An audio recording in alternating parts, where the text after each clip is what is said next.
তাঁবু করতে করতে হঠাৎই দেখতে পেলাম বরাসু পাশের দিক থেকে কতগুলো লোক কিম্বুত কিমাকা তাদের দেখতে যেন মনে হচ্ছে তুষার মানব আমাদের তাঁবুর দিকেই ক্রমশ এগিয়ে আসছে। কিছুতেই বুঝতে পারলাম না এরা কি ছিল না ওয়েদার খারাপের মধ্যে আটকে ছিল, কোথায় বা ছিল এরা। হতভম্ব হয়ে তাকিয়ে থাকলাম, অপেক্ষা করতে থাকলাম কতক্ষণে ওই সব লোকগুলো এসে আমাদের টেন্ট পিচের কাছে বা ক্যাম্প সাইটের কাছে এসে পৌঁছায়। যখন এসে পৌঁছলো তাদের বেশভূষা এবং কথা এবং তাদের আবেগ দেখে আমরা অবাক হয়ে গেলাম। তারা কিসের জন্য ঊর্ধ্বশ্বাসে আমাদের দিকে তাকিয়ে আছে। না সুবোধ, আর যাবে না, আর যাবে না, আর যেও না, আর যেও না, বারণ করছি। এরপরে কিন্তু ঢাল আছে, কালকে যে পরিমাণ বরফ পড়েছে এরপরে কিন্তু এগুলো কোনো বিপদ হতে পারে। থাক থাক থাক, এইখান থেকেই ছবি তোলো। হ্যাঁ ঠিক আছে, এবার দেখো যতটা পাওয়া যায় ওইখান থেকেই তুমি ছবি তোলার চেষ্টা করো। একটু বলে নি, কাল সেই একটা সময় এখানে তুষার পড়া শুরু হয়েছিল, ওয়েদার ভীষণ খারাপ হয়ে গেল। আমরা তাঁবুতে বসে অনেকক্ষণ চেষ্টা করলাম নানান রকম জল্পনা কল্পনার মধ্য দিয়ে যে কিরকম ভাবে ওয়েদার হলে পর আমরা কতটা লড়াই করে বরাসু পাস অতিক্রম করব। পুরোটাই বরফে ঢেকে গেছে। ডাকা হলো গাইডকে, আমরাও বিবেচনা করলাম, গাইড কিন্তু কিছুতেই রাজি না। গতকালের সেই লোকদের, ফিরে আসা লোকদের সব কথা শোনা হয়েছে, তারপরে আজকে যে পরিমাণ ডিপোজিশন হয়েছে ওদের বক্তব্য সব ত্রিবাজ ঢেকে গেছে। এই হচ্ছে আমাদের কিচেন। প্রথমে যখন রোদ ওঠেনি তখন এই কিচেন চেনাই যাচ্ছিল না, সকালবেলা রোদে খানিকটা বরফ গলার পর এই পরিস্থিতি। গতকালের ফুড ট্রাক কিছুই বোঝা যাচ্ছে না, টেন্টের চারিদিকে পুরোটাই বরফে ঢেকে গেছে। পরশ চেষ্টা করছে এই জীবনের এই ধরনের পরিবেশকে প্রথম পেয়েছে, এত বড় একটা অভিজ্ঞতার সাক্ষী ক্যামেরাবন্দি করার জন্য। সে সব রকম ভয় ভীতি এবং অসুবিধাকে উপেক্ষা করে সে এসে দাঁড়িয়ে চারিদিক থেকে তার ক্যামেরা ঘুরিয়ে ঘুরিয়ে কেবল ছবি নিতে থাকে। সত্যি এই পিকটা দেখতে কিন্তু অনেকক্ষণ ধরে আমরা তাকিয়েছিলাম, কি এটা কি সত্যি কি সেই বিখ্যাত পিক? কিন্তু আমাদের চিন্তিত করছে যে কি করব, রোদ তো এখন বেশ ভালোই উঠেছে, আমরা কি এগোবো আমাদের গন্তব্যের দিকে? রাস্তার নিশানা কিন্তু সেই অর্থে কিছুই দেখা যাচ্ছে না। অবশেষে আমাদের গাইড এবং পোর্টাররা যতটা পিছু টান দিল, ঠিক একই রকম টান দিল আমাদের নবীন অভিযাত্রীরা। না, ডিসিশনটা বোধহয় ঠিকই নেওয়া হয়েছে। তাই আমরা ঠিক করলাম প্যাক আপ করে আর ওপরের দিকে না, আমরা ফিরে যাব। এইখানে একটা কথা বলে রাখা ভালো, আমাদের গাইড একটা কথা বলেছিল যে বরাসু পাস থাকবে, ফলে এবার না হয় আবার পরের বার এসে আমরা চেষ্টা করতে পারব। কিন্তু কোনো ক্যাজুয়ালিটি হয়ে গেলে সেইটা কিন্তু পাহাড়ের সঙ্গে আমাদের একটা সুন্দর যে মানসিক বন্ধন, সেই বন্ধন থেকেও আমরা বিচ্ছিন্ন হয়ে পড়ব। সুতরাং এই কথাকে আমরা বেশ গুরুত্ব দিয়ে আস্তে আস্তে ফিরে যাওয়ার জন্য প্যাক আপ করতে শুরু করলাম। বরফের মধ্যে কোথায় কি ছিল খুঁজে পাওয়া বেশ মুশকিল, তাই চেষ্টা করছি আস্তে আস্তে যাতে সেইগুলোকে নিশানার মতো জায়গা থেকে তুলে এনে আমরা নামার জন্য তৈরি হলাম। এই এক একজন মেম্বার, আগের তো ফুড ট্রাক কিছুই নেই, তাই যে যেরকম পাচ্ছে যেখান থেকে সে নামতে সুবিধা করছে সেইখান থেকেই সে নামার চেষ্টা করছে। যদিও প্রথম রাস্তা দেখাচ্ছে আমাদের গাইড, সেই পরশকে ধরে ধরে নিয়ে আস্তে আস্তে এগোচ্ছে। এই পরিস্থিতিতে ছবি তোলাটা সত্যি বিপজ্জনক বটে।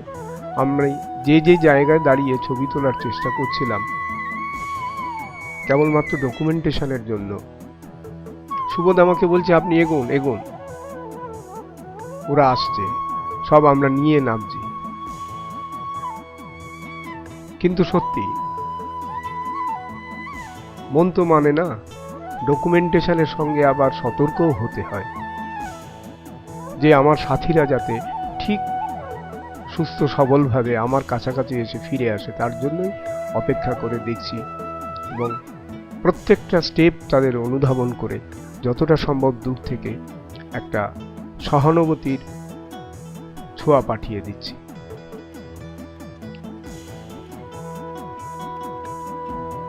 যদি বরফের মধ্যে চলার অভিজ্ঞতা না থাকে তাহলে কিন্তু এইরকমই হয়।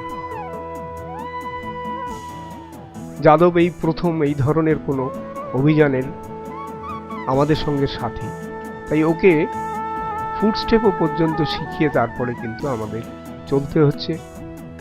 যাই হোক, আনন্দের কথা এই যে অ্যাডভেঞ্চার, এই অ্যাডভেঞ্চারকে প্রত্যেকটি মেম্বার আমরা কিন্তু তাড়িয়ে তাড়িয়ে উপভোগ করলাম।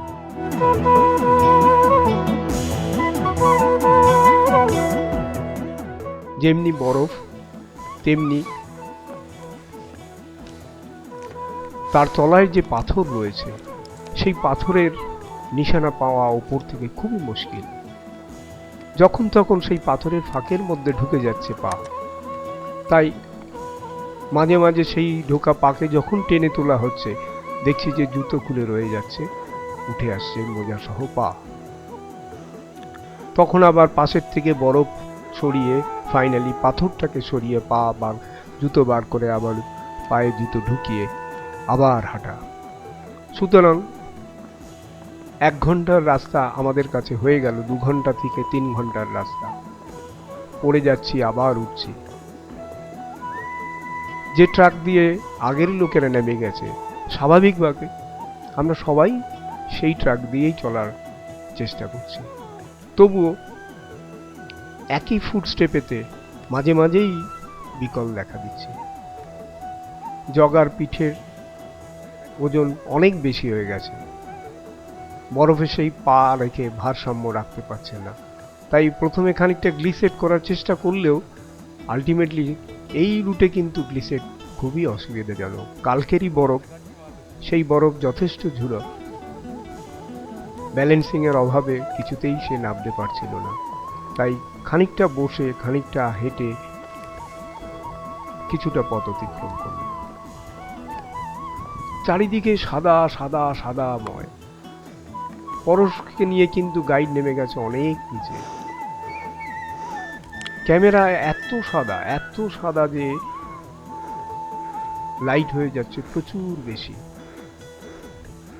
অগত্যা কি করা, সেই দূর থেকে এই সাদার রাজ্যে এক এক করে সবাইকে যতটা ধরা যায় চেষ্টা করে করে আমিও নামতে থাকলাম। অবশেষে ফুটস্টেপ অনেকটা ইজি হলো, কিন্তু তার মধ্যে সুবোধ কিন্তু ভেঙে ফেলেছে তার স্ট্রিকটা, ওয়াকিং স্ট্রিকটা। সবারই মনের মধ্যে একটা বিষাদ রয়েছে। শেষ পর্যন্ত বরাসু ক্রস করতে পারলাম না। না, আক্ষেপ করার কোনো জায়গা নেই। বিশেষ করে প্রথমবার যারা এই রুটে দিয়ে এই রকম কোনো অ্যাডভেঞ্চার রুটে দিয়ে হাঁটলো তাদের কাছে তো আশাতীত পাওনা এটা। কিন্তু সুবোধের দুবারের চেষ্টায়ও সে বরাসু পাস ক্রস করতে পারলো না বলে পুনর্পুন সে আক্ষেপ করেই যাচ্ছিল। কিন্তু এইখানে এসে একটা সুন্দর মিষ্টি বাতাবরণ তৈরি হলো আমাদের মধ্যে। আমরা ঘন্টা দেড়েক কাটিয়ে দিলাম। যত সব মুজো ভিজে ছিল সেগুলোকে চেঞ্জ করলাম, জুতোকে খুলে জল যতটা জমেছিল সব জল ঝরিয়ে নিলাম,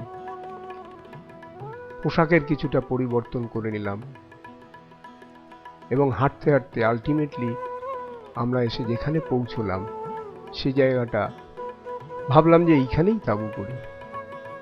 সেখান থেকে পিছু ফিরে দেখা, পিছু এই অর্থে যে বরাসু পাসের দিকে আর একবার যেন চোখ ফিরে ফিরে চলে যাচ্ছে। ঠিক আছে, এবার হলো না তো সামনের বার আবার চেষ্টা করব, যদি পারা যায় সেই পাস অতিক্রম করা। সামনের এই যে মোরেন একটা রিজ রয়েছে, সেই রিজটা জাস্ট অতিক্রম করে আমরা যখন নিচে নেমেছি, বলতে গেলে আপার রাথাদো, সেইখানেই আমাদের তাঁবু পড়েছিল। একটা নিশ্চিন্তের ভাব রয়েছে, কিন্তু একটা হালকা বিষাদ, তার প্রচ্ছন্ন ছায়া আমাদের মনে বারবার একটা উঁকি মেরে যাচ্ছে যে হলো না এবার। তাই যতবারই ক্যামেরা ঘুরে ঘুরে সেই পাস এবং তার অলিগলি সব বরফ আবৃত জায়গাগুলোকে খুঁজে ফিরছে, মনও খুঁজে ফিরছে একটা সান্ত্বনা।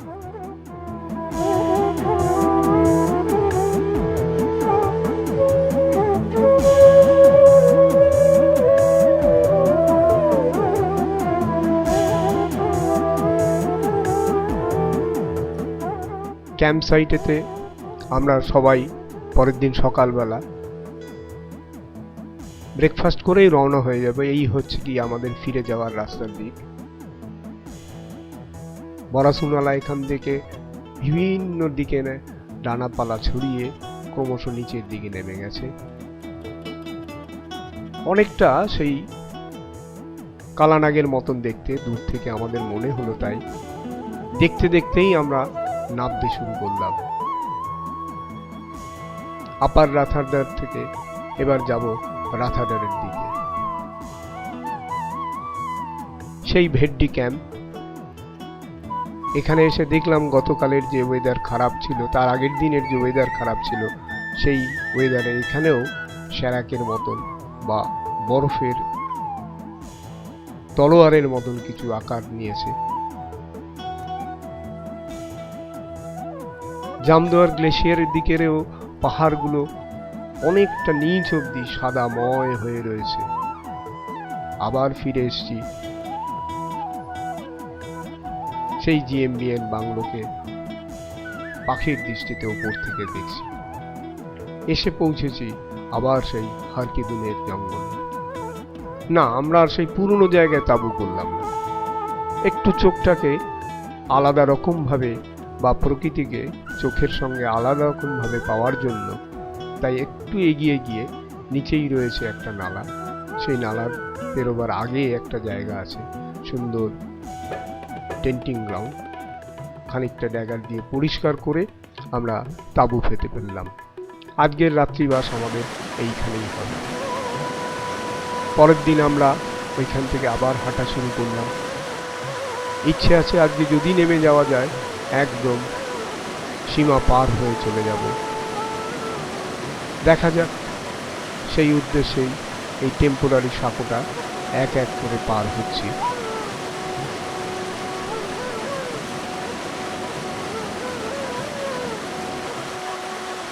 জগা পেরিয়ে গেল, এরপরে যাচ্ছে আমাদের গাইড, তারপরে পেছনে আছে এক এক করে যারা পার হলো। এসে গেলাম সেই পুরনো ঝর্ণা। এইখানে একটু বসতেই হলো। আসুক যারা পেছনে আছে তারা একসঙ্গে আসুক, আর তো কোনো তাড়া নেই। সবাই মিলে একসঙ্গে চলতে চলতে রাস্তাকে আবার একটু সুন্দরভাবে এনজয় করার জন্য সবাই একটু অপেক্ষা করে পেছনের লোক আসার পর আবার শুরু করলাম একসঙ্গে। একই রাস্তায় ফিরে চলা, তাই বৈচিত্র্য যতই থাক, যত তাড়াতাড়ি ফিরে যাওয়া যায় ততই যেন ডাকছে ডাকছে সময়, ডাকছে ট্রেনের টাইম বা দিন। টিকিট কাটা আছে সেই এক তারা। যখন হলোই না, আমাদের ফেরার কথা ছিল সিমলা দিয়ে, কিন্তু ওইদিকে যখন বাসপা ভ্যালির দিকে নাই যেতে পারলাম, তখন এই পথে যত তাড়াতাড়ি ফিরে যাওয়া যায় ততই ভালো। সেই চিন্তা করেই যেন দৌড় দৌড় দৌড়। যারা খুব তাড়াতাড়ি হাঁটতে পারছিল তারা যেন উড়ে উড়ে চলেছিল যে যদি পারি একদম সীমা পেরিয়ে চলে যাব।